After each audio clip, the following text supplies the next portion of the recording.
오늘 함께 읽은 마가복음 7장 31절에서 35절 말씀을 중심으로 하나님의 터치라는 제목으로 같이 은혜를 나누고자 합니다. 코로나 바이러스가 계속 확산됨에 따라서 사람들 사이의 거리가 점점 멀어지고 있습니다. 사람들이 바깥으로 외출하는 것도 쉽지가 않고요. 어디 멀리 여행을 하거나 다른 사람을 만나서 교제하는 것도 제한을 받고 있습니다. 많은 직장에서는 재택근무를 장려하고 있습니다. 학교에서 학생들은 온라인 수업을 통해서 선생님을 만납니다. 식당이나 카페에서도 마음 놓고 먹고 마시지를 못하고 대부분 음식을 방문 포장하거나 배달 주문을 한다고 합니다. 사람들 사이의 만남이 점점 사라져가고 있습니다. 정치 집회도 제한을 받고 운동 경기, 문화예술 공연, 종교 행사 모두 다 제한을 받고 있습니다. 우리가 지금 피부로 느끼고 있는 게 무엇입니까? 교회가 모여서 예배 드리지 못하고 비대면 온라인 예배를 드리고 있지 않습니까? 다 같이 모여서 한자리에서 말씀을 읽고 목소리 합하여 기도하고 한 목소리로 하나님께 찬양을 하는 그 단순하고 평범한 것을 우리가 누리지 못하고 있다는 겁니다. 사람들은 감염병 예방을 위해서 마스크를 착용한 채 일정한 거리를 두고 다른 사람을 만납니다. 반가운 사람을 만나도 안아주거나 악수조차 제대로 하지 못하고 있습니다. 접촉이 사라지는 시대가 되었습니다. 최근 이런 사회 모습을 가리켜서 언택트 사회라고 합니다. 콘택트라는 건요, 접촉을 이야기합니다. 근데 언택트라는 신조어는 앞쪽에 on이 붙어가지고 부정어로 비접촉을 이야기합니다. 우리는 그동안 해오던 수많은 사회적 활동들을 비대면 방식, 비접촉 방식으로 하고 있습니다. 그러다 보니 정말 그 어느 때보다도 사람과 사람의 만남이 그립습니다. 사람과 사람이 얼싸안고 악수 나누고 어깨 두드려주는 그런 인간적인 접촉이 너무나 그립습니다. 사람과 사람의 관계는 만남과 접촉을 통해서 이루어지고 더 성숙하고 발전해 갑니다. 하나님께서는 사람들을 부르고 계십니다. 사람들을 만나기를 원하십니다. 사람들에게 다가가기를 원하십니다. 사람과 접촉하기를 원하십니다. 그래서 오늘 나눌 말씀이 하나님의 터치, 하나님의 접촉입니다. 설교 제목에서 좀처럼 영어를 사용하지는 않지만 이번에는 그냥 터치라는 영어를 그대로 사용했습니다. 이 터치는 이 물리적인 접촉을 이야기합니다. 만지는 것을 말합니다. 여러분 휴대폰 그 화면 손가락으로 딱 터치하죠? 그 터치입니다. 야구에서 이 타자가 공을 치고 가서 베이스에 접촉을 하죠. 베이스 터치합니다. 그 사람 아웃시키려면 공 잡아가지고 수비수가 달려오는 주자 몸에다 터치합니다. 그럼 터치아웃 됩니다. 화장을 할 때 볼 터치 하시죠. 화가가 물감을 붓에 듬뿍 찍어가지고 화폭에다 촥 이렇게 갖다 대고 획을 끊는 것을 터치라고 합니다. 터치는 접촉을 이야기합니다. 근데 이 터치라는 말 속에는 단순한 어떤 물리적인 접촉 혹은 신체적인 접촉 그 이상의 의미가 있습니다. 그래서 좀 더 포괄적인 용어로 신체 접촉, 스킨십, 어루만짐, 오해를 살 소지가 있을 것 같아서 영어 성경에 나오는 그대로 그냥 터치라고 사용했습니다. 사람과 사람 사이의 그런 터치, 단순히 만진다 그 이상의 의미가 있습니다. 어릴 때 배가 아프면 어머니나 할머니가 엄마 손은 약손, 할머니 손은 약손 하면서 따뜻한 손으로 배를 주물러 주었습니다. 신기하게도 배를 주물러 주면은 아픈 게 나아요. 어떤 원리가 있는지는 잘 모르겠습니다. 요즘에는 그렇게 주무르지 않아도 이게 따뜻한 물병 그 보온팩도 있고요. 전기로 데워주는 전기 보온기들이 다 있습니다. 근데 옛날에 할머니나 어머님의 그런 손길하고는 또 다릅니다. 느낌이 달라요. 어머니의 따스한 손길이 아픈 아이의 이마를 쓰다듬고 땀이 흐르는 볼을 쓰다듬어주고 이 아픈 배를 주물러 줄 때 치유가 일어납니다. 터치에는 이런 신비한 힘이 있습니다. 1995년 미국 매사추세츠주의 어떤 산부인과에서 한 부인이 쌍둥이 자매를 낳았습니다. 조산으로 낳았어요. 10달을 다 채우지 못하고 나왔는데 더군다나 쌍둥이입니다. 두 아이의 몸무게를 합쳐도 1.6kg이 되지 않았습니다.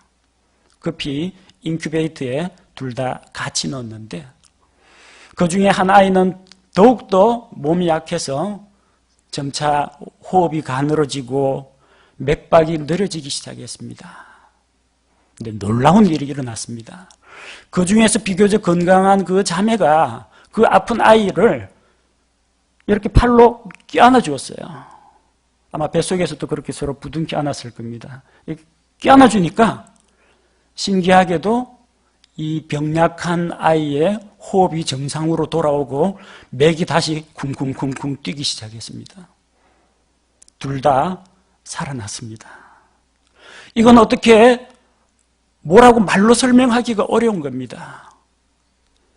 성도 여러분, 어머니의 손길, 쌍둥이 자매의 다정한 포옹, 이 사람과의 접촉에도 어떤 위안과 평안과 회복이 있다면 우리를 만드신 하나님의 터치에는 얼마만한 애틋함과 어떠한 능력이 담겨 있을지 우리는 이루 상상할 수가 없습니다. 하나님께서는 사람을 터치하십니다. 우리를 툭툭 건드리십니다. 우리를 어루만지시고 잘했다고 쓰다듬어 주십니다. 우리에게 손을 내미시고 우리가 그 손을 마주 잡아주기를 주님께서도 원하고 계십니다. 하나님께서 사람을 터치하실 때 놀라운 변화가 일어납니다. 오늘은 우리 하나님의 그 자상하신 손길에 대해서 함께 나누고자 합니다. 먼저 아버지 하나님이 우리를 어루만져 주십니다. 하나님의 터치입니다. 하나님께서 흙으로 사람을 지으실 때 사람을 만지셨습니다. 창세기 2장 7절 말씀을 보니까 주 하나님께서 땅의 흙으로 사람을 지으시고 생명의 숨을 그의 콧구멍에 불어넣으시니 사람이 살아있는 혼이 되니라. 하나님께서 해와 달과 별들을 만드실 때 손으로 주물럭거려서 만들었다는 기록은 없습니다. 빛이 있으라 하면 빛이 있고 하늘에는 낮을 주관하는 큰 광채가 있으라면 해가 나오고 달은 어둠을 주관하라 하면은 작은 광채가 나타납니다. 말씀으로 창조하셨습니다. 땅에서는 풀과 채소와 열매 맺는 과일나무가 자라라 하면은 말씀하신 대로 이루어졌습니다. 물속에는 물고기들이 그리고 하늘에는 궁창에는 새들이 날아다니라. 땅은 짐승들과 벌레들, 가축들을 내라 하면은 그대로 이루어졌습니다. 하나님께서는 비접촉 방식으로 이런 것들을 창조하셨습니다. 그러나 하나님께서 사람을 만드실 때는 터치, 접촉하심으로 만드셨습니다. 친히 땅의 흙을 반죽하시고 손으로 이렇게 저렇게 주물럭주물럭 빚어서 만드셨습니다. 창조주 하나님의 터치는 부드럽고 친절하며 애정이 가득합니다. 여러분 한번 하나님께서 사람을 만드시는 그 당시의 장면을 상상해 봅시다. 하나님께서 저 셋째 하늘 저 끝에서 지구를 내려다보면서 손으로 이렇게 해가지고 땅의 흙이 들썩들썩 움직이고 흙이 서로서로 뭉쳐지고 이렇게 빚어지도록 원격으로 제어를 하지 않으셨습니다. 사람을 빚기 위해서 창조주 하나님께서 하늘에서 땅으로 내려오셔야만 했습니다.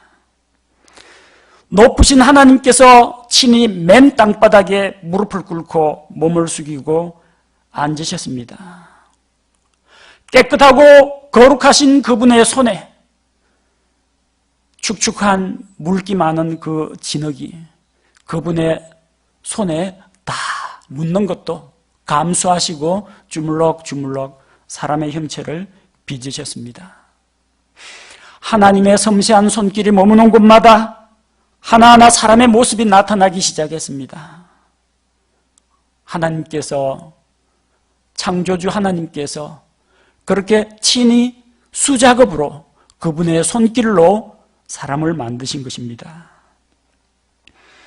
그리고 하나님께서는 그렇게 땅에 누워있는 진흙덩어리에 불과한 아직까지 생명이 없는 그 사람의 형상에 그의 코에 얼굴을 가져다 대시고 숨을 불어넣으셨습니다. 하나님이 얼마만큼 자기를 낮추셨습니까? 하나님께서 얼마만큼 그 흙덩어리 사람에게 가까이 다가가셨습니까? 잠든 아기의 얼굴을 바라보는 부모의 마음처럼 사랑하는 사람의 머리카락과 뺨을 가만히 쓰다듬는 그런 터치가 바로 하나님의 자상한 손길이었습니다. 하나님의 친밀한 터치에는 사랑의 마음이 녹아 있습니다. 하나님의 친밀한 터치는 흙덩어리에 불과하던 사람에게 생명을 부여했습니다. 아버지 하나님, 우리를 만드신 하나님, 그 하나님의 손길 덕분에 오늘날 인류가 이 지구에서 살아 숨쉬면서 이렇게 일을 하고 살아가고 있는 것입니다. 하나님께서는 사람의 몸만 만지시는 것이 아닙니다.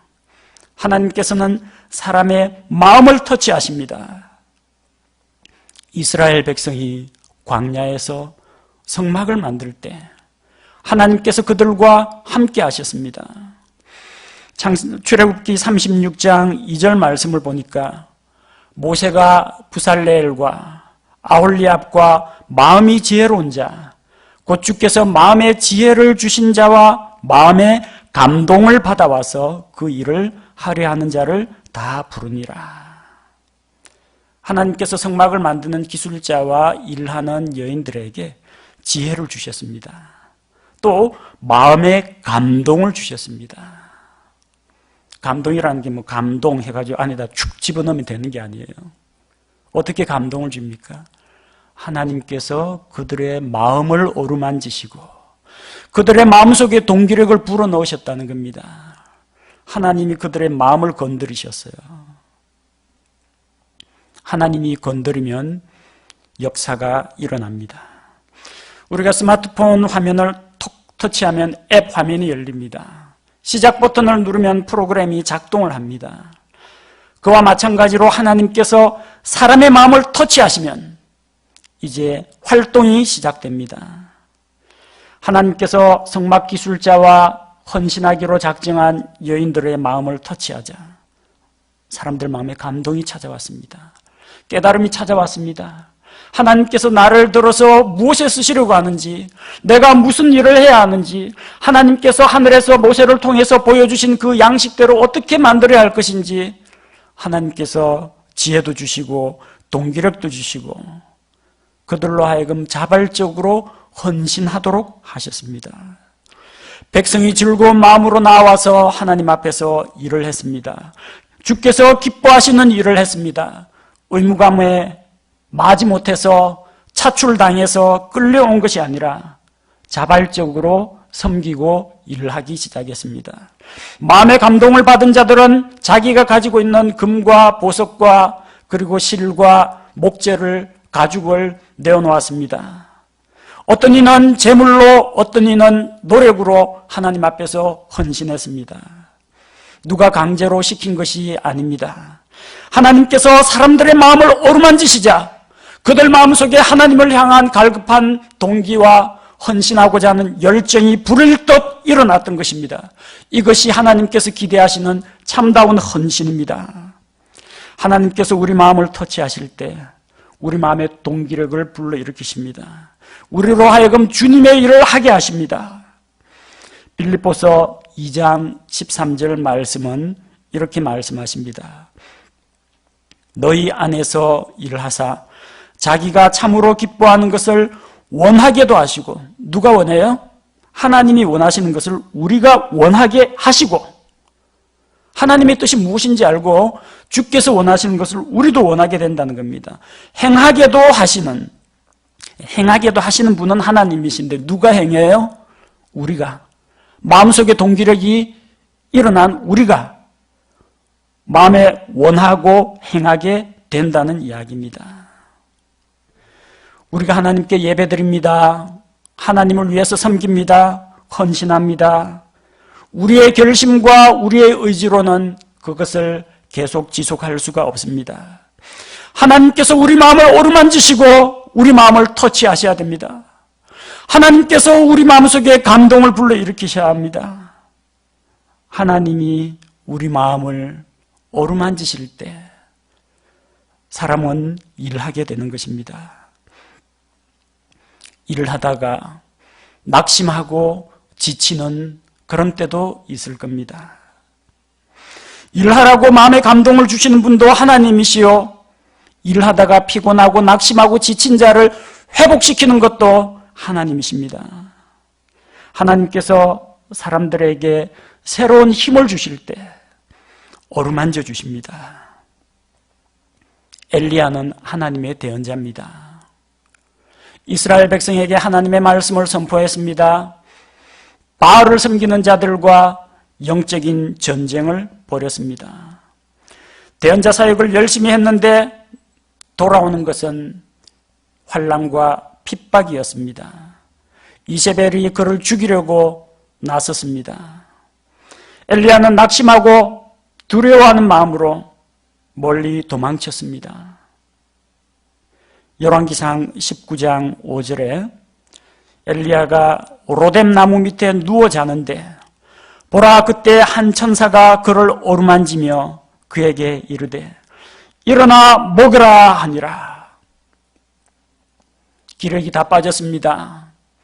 힘도 없습니다. 기진맥진, 몸도 마음도 피곤하고 힘든 상태에 있는 엘리야를 하나님께서 지켜보시고 그를 다시 일꾼으로 세우기 위해서 그를 회복시키셨습니다. 천사를 보내어 그를 어루만져 주셨습니다. 그에게 먹을 것을 공급해 주셨습니다. 그에게 말씀을 들려주셨습니다. 다시금 동기력을 불릴 듯 일어나게 하나님께서 그를 도와주셨습니다. 그래서 엘리야는 하나님 주시는 평안과 하나님 주시는 새로운 힘을 경험하고 다시 한번 일어나서 주님의 대언자 사역을 계속하게 되었습니다. 대언자 다니엘은 이스라엘 민족의 회복을 위해서 열심히 하나님께 기도했습니다. 포로로 잡혀간 낯선 땅에서 하나님을 갈망하며 이 이스라엘 민족의 죄를 자복하고 하나님 앞에 기도했습니다. 하나님께서 마지막 때의 환상을 보여주셨습니다. 적그리스도의 핍박과 유대인들에게 닥치는 그 환난의 때, 그 곤고한 날을 보고는 슬픔에 빠졌고 온몸에 기운이 다 빠져서 쓰러져서 죽은 자와 같이 되었습니다. 하나님께서 낙심하고 기진맥진한 다니엘을 일으켜 주셨습니다. 다니엘 10장 18절 말씀을 보니까 그때 사람의 모양을 한 이가 다시 와서 내게 손을 대며 나를 강건하게 하고, 하나님께서 자기의 사자를 보내주셨습니다. 다니엘을 회복시켜 주셨습니다.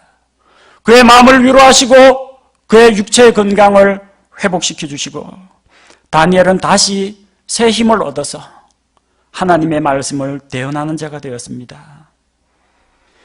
일하다가 낙심했을 때, 기운이 빠졌을 때 하나님께서 어루만져 주실 줄로 믿습니다. 시험을 망쳤다고 낙심하는 아들의 그 지친 어깨를 아버지가 두드려 줍니다. 손을 잡아줍니다. 이번이 마지막이 아니야. 아직 기회가 남아있어. 다시 할 수 있어. 용기를 북돋아 줄 때 아들은 용기를 얻게 됩니다. 하늘에 계신 우리 하나님 아버지께서 낙심하고 실망한 자에게 치유와 회복을 주실 줄로 믿습니다. 절망에 빠진 친구에게 무슨 말로 위로를 해줄 수 있을까요? 그냥 가만히 어깨에 손 얹고 같이 울어주면 됩니다. 같이 껴안고 같이 잠시 포근하게 안아주면 됩니다.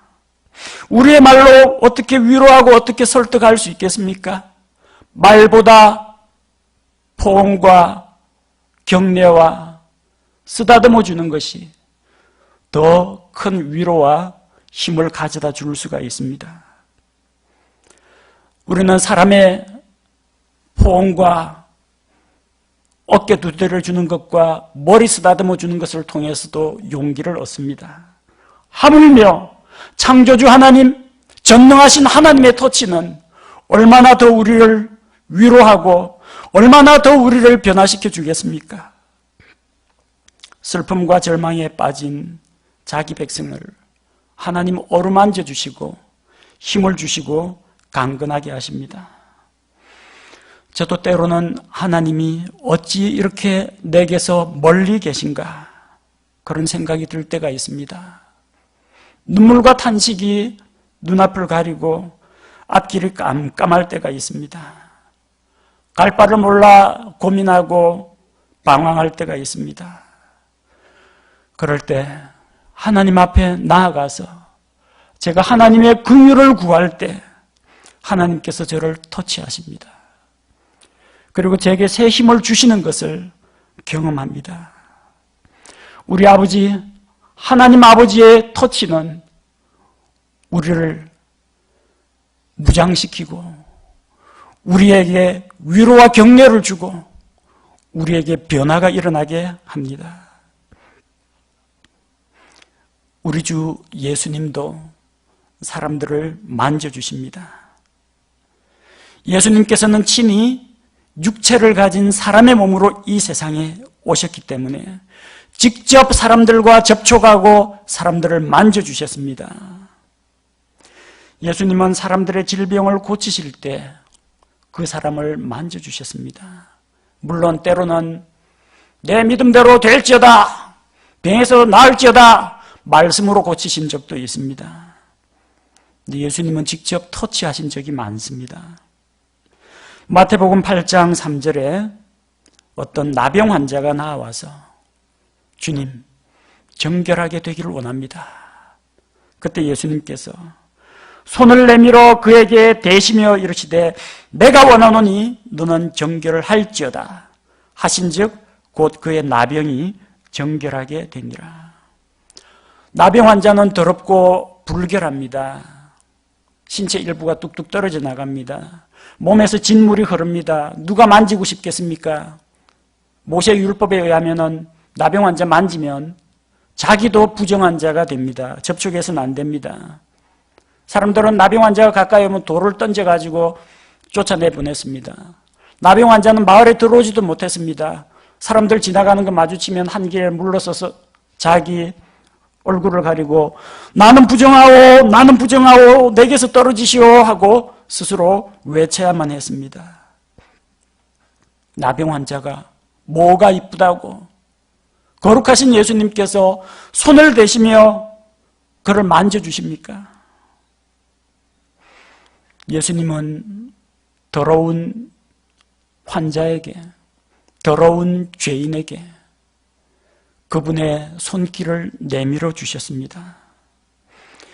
예수님은 베드로의 장모가 열병에 걸렸을 때 손을 대어서 고치셨습니다.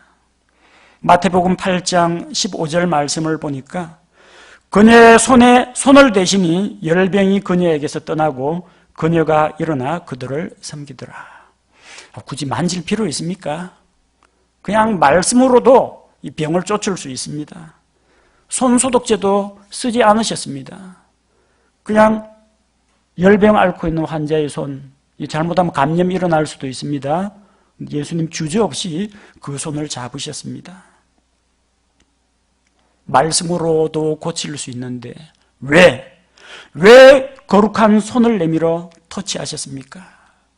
예수님께서 이 환자들을 직접 만지셨다는 것은 그분께서 우리의 더럽고 연약한 모습을 있는 그대로 받아주신다는 것을 의미합니다. 나병 환자가 몸둘 바를 몰라 했을 겁니다. 나는 부정한 사람입니다. 예수님 가까이 오지 마세요. 말씀만으로도 족합니다. 그러나 주님은 기필코 그의 몸을 만지셨습니다. 주님 감사합니다. 주님 저는 더럽고 추한 사람입니다. 그러나 주님께서 괜찮다. 있는 모습 그대로 나아오라. 손을 내밀어 주시고 저를 만져주셨습니다. 연약한 죄인들이 하나님 앞에 나아올 때 주님 나는 부정한 죄인입니다. 그러나 예수님의 십자가를 의지하고 주께로 나옵니다 할 때 괜찮다. 예수님께서 안아주시고 어루만져 주시는 것을 믿습니다.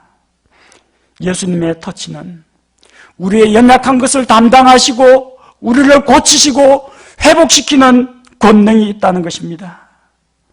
주님, 지금 이 시간에도 병상에서 치료받으면서 회복을 기다리는 우리 성도들을 어루만져 주옵소서.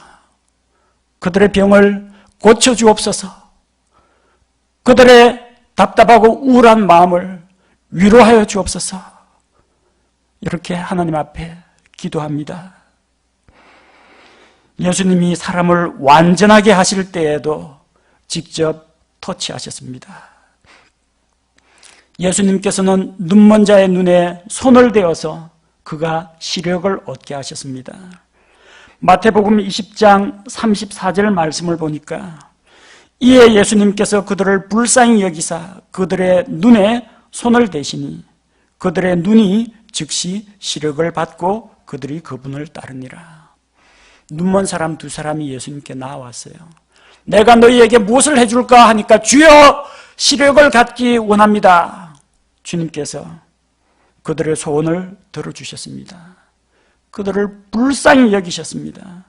그들의 눈에 손을 대셨습니다. 그 말씀만으로도 이제는 앞을 보라 하면은 창조주의 권능으로 보게 하실 수 있습니다.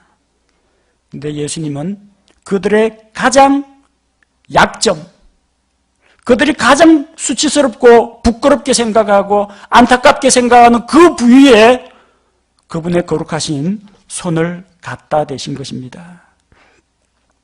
오늘 우리가 함께 읽은 본문 말씀에도 귀먹고 말 더듬는 자를 예수님께서는 터치하셨습니다. 마가복음 7장 33절에 그분께서 그를 무리에서 떼어 따로 데리고 가사 자신의 손가락들을 그의 두 귀에 넣고 침을 뱉고 그의 혀내에 손을 대시며 뭐 이렇게 복잡합니까? 그 귀먹고 말 더듬는 거 그 자리에서 말씀으로도 고칠 수 있는데 예수님께서 그 사람 가까이 오게 하시고 예수님 자신의 손가락을 그 사람 두 귀에 집어넣고 그 다음에 그 사람 혓바닥에 손을 대시고 그렇게 고치셨습니다. 예수님이 만지니까 기적이 일어납니다. 이 카메라 앱 탁 터치하면요, 화면이 찰칵하면서 그 영상 사진으로 찍힙니다. 음악 앱을 톡 터치하면 노래가 흘러나옵니다.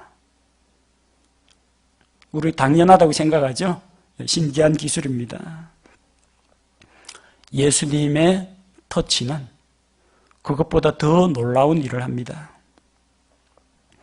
예수님이 소경의 눈을 터치하니까 소경이 보게 되었습니다.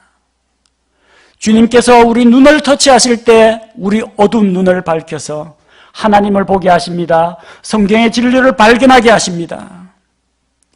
예수님이 듣지 못하는 자, 그 사람의 귀를 터치하니까 귀가 열려서 예수님의 말씀, 사람들의 말을 알아듣게 되었습니다.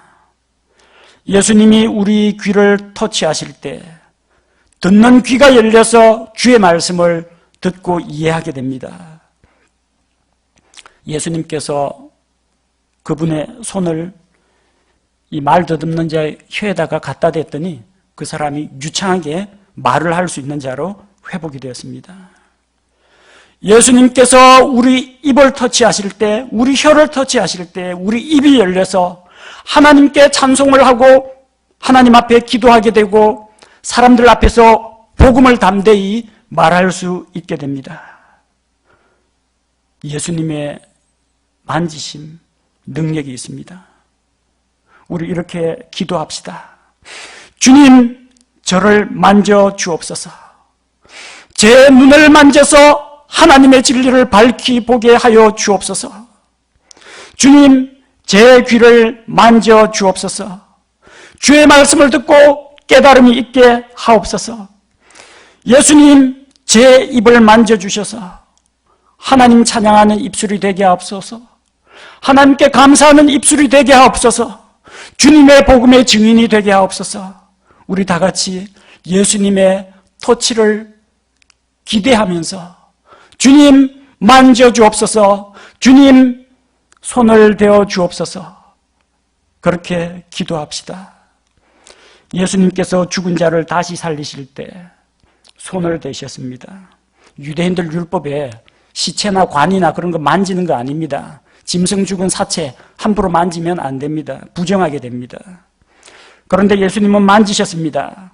누가복음 7장 14절 말씀을 보니까 예수님께서 가셔서 관에 손을 대시니 나인이라고 하는 도시에 어떤 과부가 있었어요.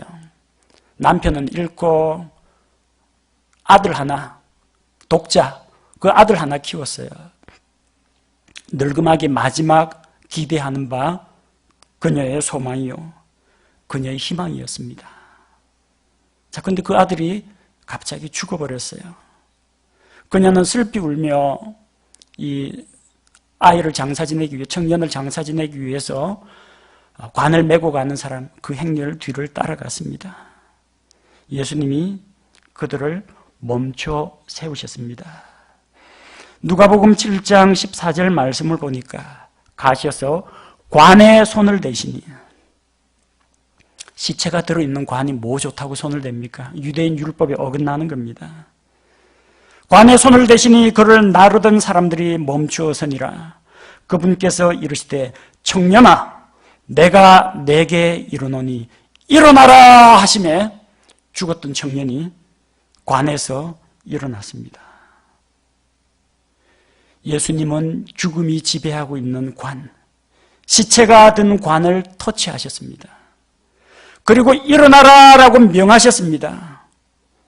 죽은 자가 일어나는 기적이 일어났습니다. 우리 술래잡기 어릴 때 다들 해보신 기억이 있죠?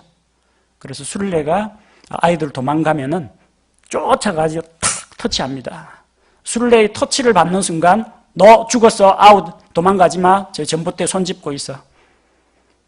열심히 달리기 열심히 해서 하나씩 잡아오면요, 전봇대에 손에 손 잡고 줄줄이 이게 무슨 꽃감인지 굴비 두름인지 쭉 줄이 늘었습니다. 술래가 터치하면 죽습니다. 너 죽었어, 아웃. 게임 규칙을 따라야 하기 때문에 몸은 살아있지만 어쨌든 포로로 잡혀가지고 전봇대에 묶여 있어요. 근데 살아있는 아이가 술래를 피해서 요리조리 도망다니다가 그 죽어있는 포로로 잡힌 아이의 손을 딱 터치하면은 살아납니다. 해방되었다가 살았다 하면서 전부 다 뿔뿔이 흩어져서 도망갑니다. 마치 이제 그물에 새들이 다 잡혀 있는데 누군가 그물을 풀어갖고 허이 하고 새들을 날려보내는 것처럼 생명을 얻고 자유를 얻게 됩니다. 예수님이 터치할 때 사망이 달아납니다. 죽은 자가 살아납니다. 죄로 인해서 죽은 자가 하나님 앞에서 생명을 얻는 그런 기적이 예수님의 터치를 통해서 일어납니다. 우리 주님의 터치에는 권능이 있습니다.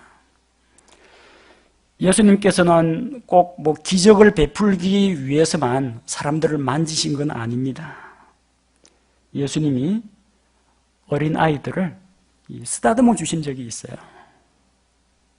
마가복음 10장 13절 말씀을 보니까 그들이 어린 아이들을 그분께 데려와 그분께서 그들을 쓰다듬어 주시게 하며, 이 쓰다듬다도 영어로 터치입니다. 예수님 귀 먹고 말 더듬는 자 몸에다가 손을 댄 것도 다 지금 영어 성경에 터치로 되어 있습니다.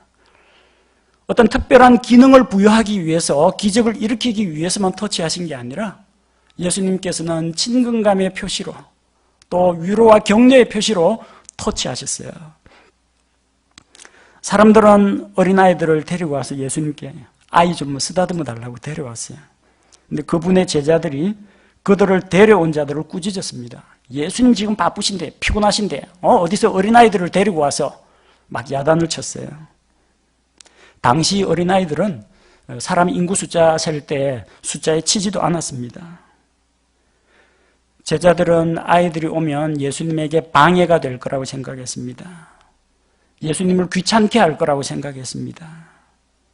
그러나 예수님께서는 어린아이들을 받아들이시고 어루만져 주셨습니다. 여러분이 만약 그 시대에 있으면은, 예수님 사회 가시던 그 시대에 있으면은 예수님 머리 한번 쓰다듬어 주시면은 좋을 것 같죠? 예수님께서 야무게 하면서 손 잡아주거나 어깨 툭툭 쳐주시면 얼마나 감격스럽겠습니까? 당시 예수님은 사람의 몸을 입고 이 땅에 오신 약 30대 유대인 청년이었습니다. 근데 여러분, 인간의 몸으로 오신 그 나이가 30대라는 이야기지, 예수님은 영원 전부터 영원 이후까지 계시는 영존하신 하나님입니다. 그러니까 예수님의 나이를 묻지 마세요. 예수님은 영원하신 분입니다. 창조주 하나님입니다. 30대 청년이라고 가볍게 보시면 안 돼요. 창조주 하나님 앞에서, 우리 주님 앞에서 저나 여러분이나 또 우리 어르신들이나 다 마찬가지입니다. 다 어린아이 같은 존재예요. 천국에 가면 예수님 대면해서 만날 수 있습니다. 예수님 손을 잡고 예수님 품에 안기고 예수님 쓰다듬어 주시기를 기대합니다. 자상한 손길로 어린아이들을 쓰다듬어 주신 그 주님의 부드러운 터치가 우리 모든 성도들에게도 그 예수님의 손길을 닿아서 주님과의 그 친밀하고 따뜻한 교제가 이루어졌으면 좋겠습니다.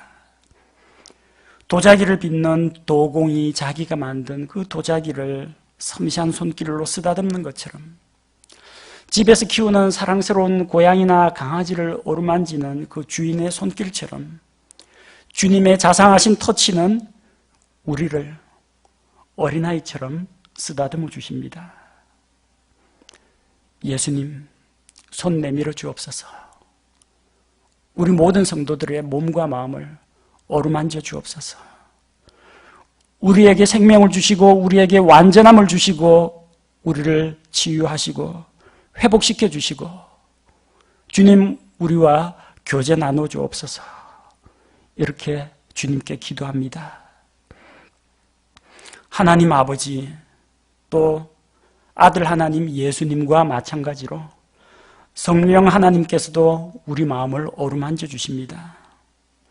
성령님께서 마음에 감동을 주실 때 삼손은 강한 용사가 되었습니다.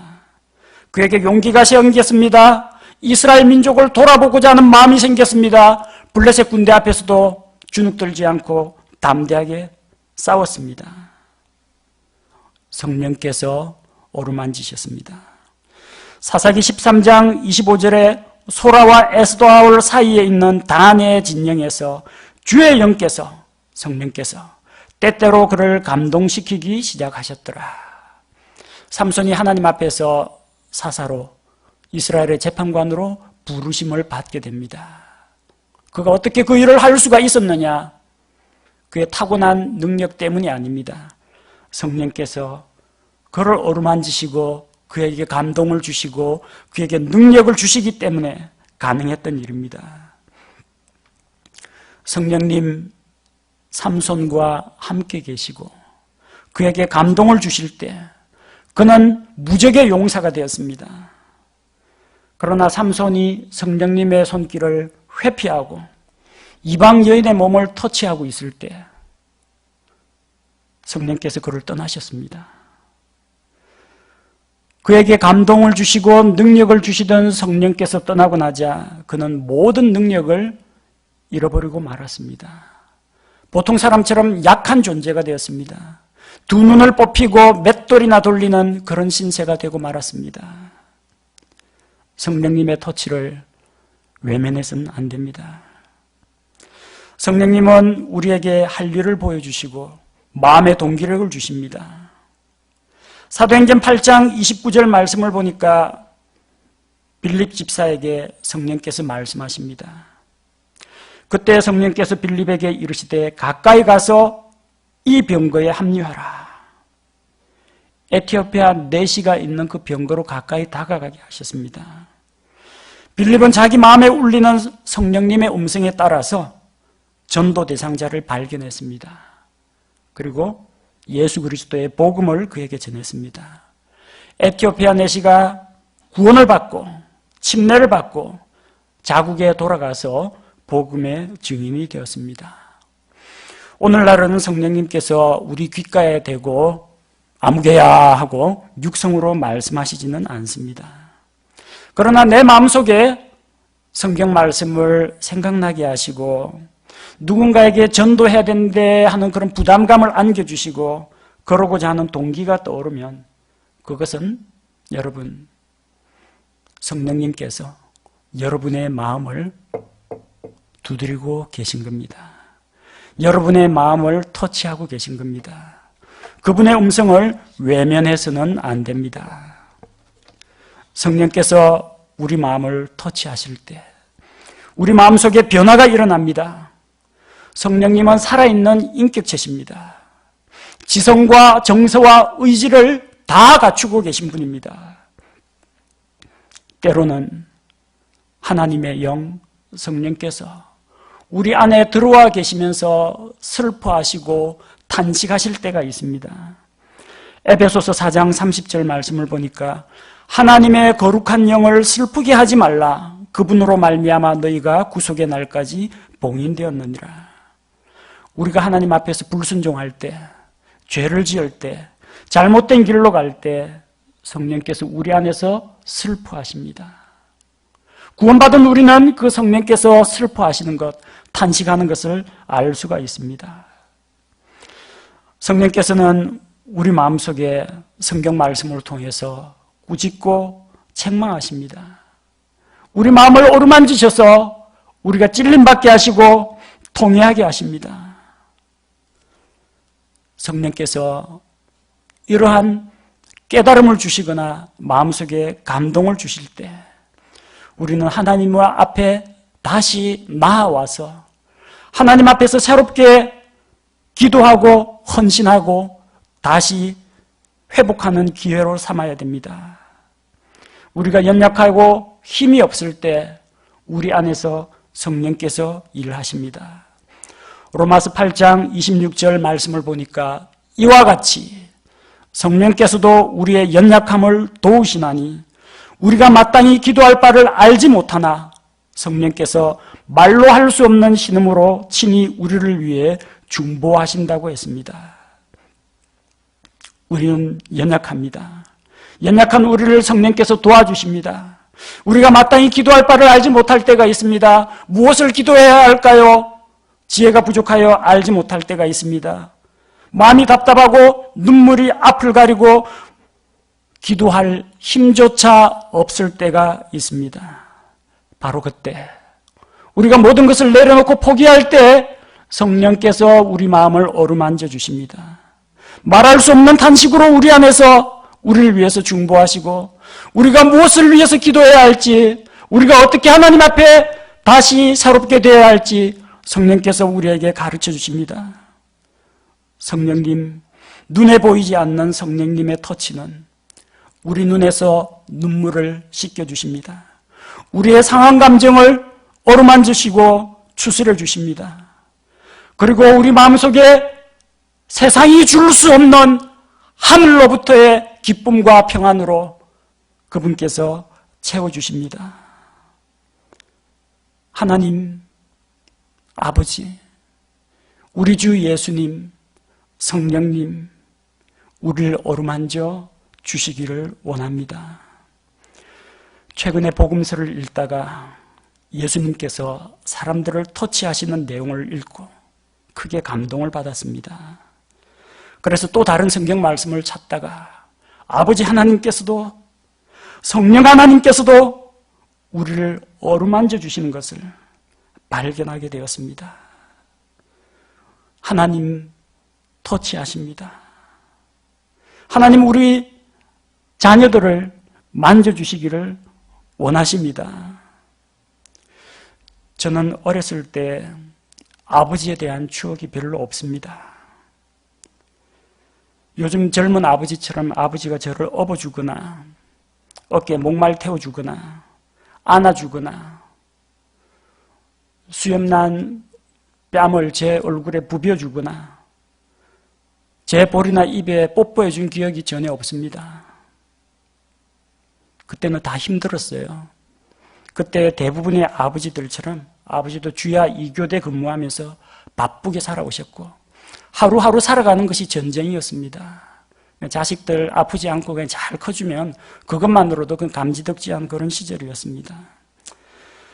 어쩌면 지금의 제 조금 무뚝뚝하고 냉랭한 성격이 어릴 때 이런 터치를 경험해보지 못한 제 어린 시절의 그런 경험 때문이 아닌가 그런 생각을 할 때가 있습니다. 저는 그래서 아들들에게는 참 잘해줘야 되겠다 생각하고 우리 아들들에게는 껴안아주고 업어서 재우고 뽀뽀하고 쓰다듬어주고 만지고 간지럽히고 장난치고 신체 접촉을 참 많이 했습니다. 하지만 아직도 여전히 많은 사람들에게 다가가서 손 내밀어서 악수하고 포옹하고 얼싸안고 어깨 두드려주는 것은 조금 어색합니다. 고치려고 많이 노력하고 있습니다. 아버지 손길 살아계시면 아버지 뺨이라도 한 번 더 쓰다듬고 싶은데 아버지는 하늘에 계십니다. 이제 아버지의 손길은 저는 다시 맛보지 못합니다. 하늘에 가면 만나겠죠. 근데 제게는 저를 낳아주신 아버지 말고 제게 생명을 주신 하나님 아버지가 계십니다. 하나님 아버지가 살아계십니다. 저는 하나님 아버지의 그 섬세한 손길을 맛보고 느끼고 경험하고 있습니다.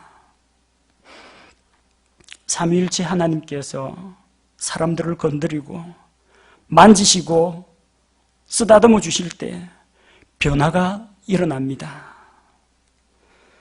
최근에 몸도 마음도 너무나 피곤하고 힘들고 눈물이 많아졌습니다. 하나님 앞에서 받은 사명에 대한 책임감, 중압감, 목회사역 7년을 돌아보면서 왜 하나님 앞에서 좀 더 헌신적으로 일하지 못했던가? 때로는 내가 한 일로 인해서, 때로는 내가 하지 못한 일로 인해서 마음이 무겁고 어둡고 캄캄했습니다.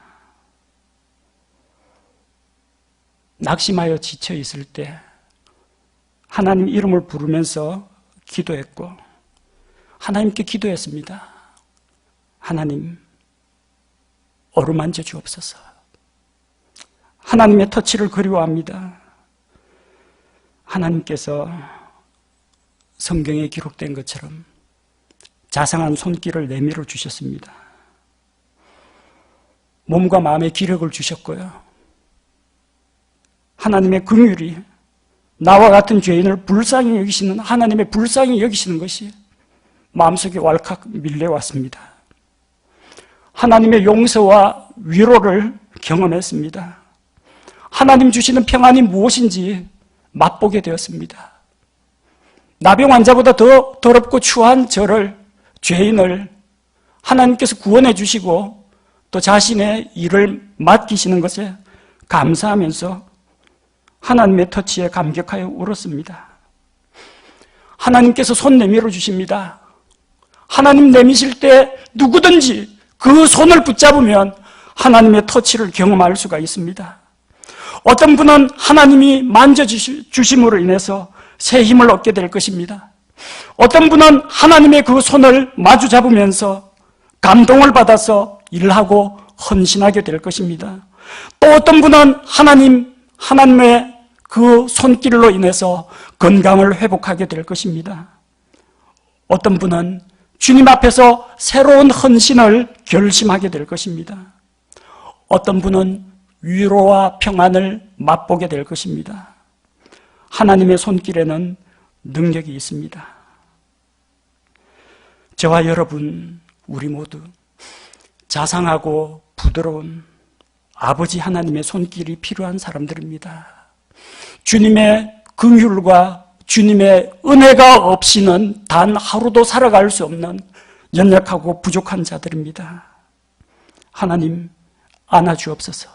하나님, 어루만져 주옵소서. 주님의 친절한 팔에 안기기 원합니다. 이렇게 고백합니다. 우리를 만져주시는 하나님의 터치처럼 우리 성도님들의 친밀한 손길도 그립습니다. 우리는 코로나 바이러스가 진정되고 다시 모여서 함께 모여 예배드릴 그날을 기다리고 있습니다. 이전처럼 우리 성도님들과 함께 친교 찬송을 부르면서 주의 친절한 팔에 안기세, 주님의 팔뿐만 아니라 성도 여러분의 팔에 안기고 싶습니다. 서로 악수하고 손바닥 마주치고 껴안고 어깨를 두드려주고 주님 안에서 격려하는 그날이 다시 오기를 함께 하나님 앞에서 기도하며 인내로 기다려 봅시다.